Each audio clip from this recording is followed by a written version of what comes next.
जितने भी लोग ये वीडियो देख रहे हैं, मुझे विश्वास है कि आप अपने मसीह जीवन को लेकर बहुत गंभीर हैं और प्रभु आज आपसे बात करेंगे। क्या आपने कभी सोचा है कि आज आप अपने जीवन में जहाँ है वहाँ पहुँचने में आपके शब्दों का कितना बड़ा योगदान रहा है? जी हाँ, आज हम अपने जीवन में जहाँ भी है उसमें हमारे शब्दों का भी प्रभाव है। तो आइए परमेश्वर के वचन से समझते हैं कि ऐसा कैसे है।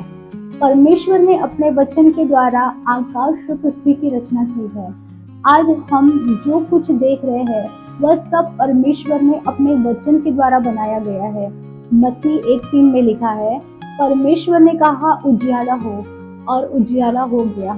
इसका मतलब परमेश्वर ने केवल कहा और वो हो गया। फिर अब इब्रानियों के पत्री 1:3 में लिखा है कि प्रभु यीशु अपनी सामर्थ से सूर्य, चंद्रमा, तारागण या संपूर्ण ब्रह्मांड को संभालते हैं। जिस प्रभु का वचन पूरे ब्रह्मांड को संभाल सकता है, क्या वह आपके जीवन को नहीं संभाल सकता? बिल्कुल संभाल सकता है। और परमेश्वर का वचन हमें यह भी बताता है कि उसने हमें अपने स्वरूप में बनाया है, इसलिए हमारे शब्द का भी प्रभाव हमारे जीवन पर होता है। हम जो बार बार शब्द बोलते हैं उसका असर हमारे जीवन पर होता है। नीति वचन 18-21 में लिखा है, जीव के वश में मृत्यु और जीवन दोनों होते हैं। यानी हमारे शब्द या तो हमें जीवन दे सकते हैं या फिर हमें मृत्यु की तरफ लेके जा सकते हैं। तो आप जो बातें बार बार बोल रहे हैं वो धीरे धीरे आपकी सोच बन जाती है और आपकी सोच आपके जीवन की दिशा तय कर देती है। हम अक्सर सोचते हैं कि शब्द तो केवल आवाज है जो मुंह से निकलकर खत्म हो जाती है, लेकिन ऐसा बिल्कुल भी नहीं है। हमारे शब्द का प्रभाव हमारे जीवन पर होता है, हमारे शब्द का प्रभाव दूसरों पर होता है। जब भी हम प्रार्थना करते हैं हम किसी को हिम्मत देते हैं, जब हम गवाही देते हैं तब भी हम शब्दों का ही उपयोग करते हैं। अगर कोई व्यक्ति हर समय कहता रहे कि मैं नहीं कर सकता या फिर मुझसे नहीं हो सकता या मेरे साथ कभी अच्छा नहीं होता है, मेरी जिंदगी कभी नहीं बदलेंगी, तो धीरे धीरे जो है वही बातें उसके विश्वास को कमजोर करने लगती है। लेकिन अगर वही व्यक्ति परमेश्वर के वचन के अनुसार बोलना शुरू करे, मेरा परमेश्वर मेरे साथ है, वह मेरे लिए मार्ग बनाएगा, परमेश्वर के लिए सब कुछ संभव हो सकता है, तो उसके अंदर विश्वास बढ़ने लगता है। याकूब 3-4 में एक बहुत अच्छा उदाहरण दिया गया है शब्दों के प्रभाव को लेकर, जहाँ एक बहुत बड़े जहाज को एक छोटी सी पतवार जो है वो दिशा देती है, वैसे ही हमारी जीभ भी जो है हमारे जीवन को प्रभावित करती है। इसलिए अपने शब्दों पर ध्यान दीजिए। अगर आज आपको लगता है कि आपके जीवन में बहुत सारी बातें जो है वो ठीक नहीं चल रही है, तो एक बार अपने शब्दों पर ध्यान दीजिए।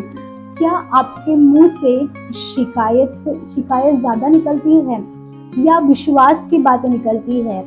डर ज्यादा निकलता है या परमेश्वर का वचन आपके मुंह से ज्यादा निकलता है?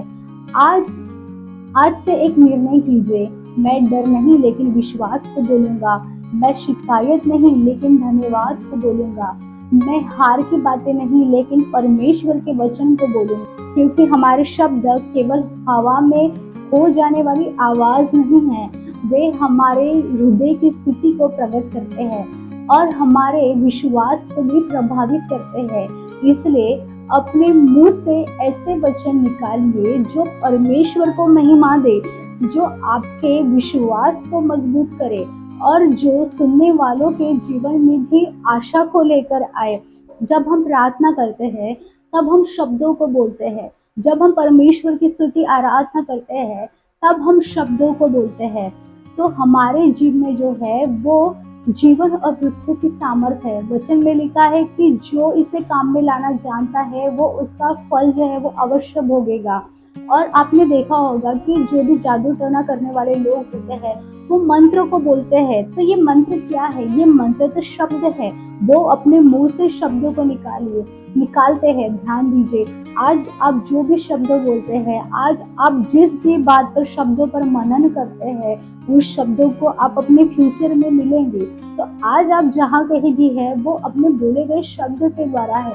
तो आज ही आप अपने शब्दों को चेंज करें और परमेश्वर के वचन के अनुसार अपने शब्दों को बोलिए, अपने शब्द पर ध्यान दें। तो आप देखेंगे कि फ्यूचर में आने वाले दिनों में आप वही स्थान पे होंगे जिस शब्दों को आपने पिछले दिनों में बोला गया होगा।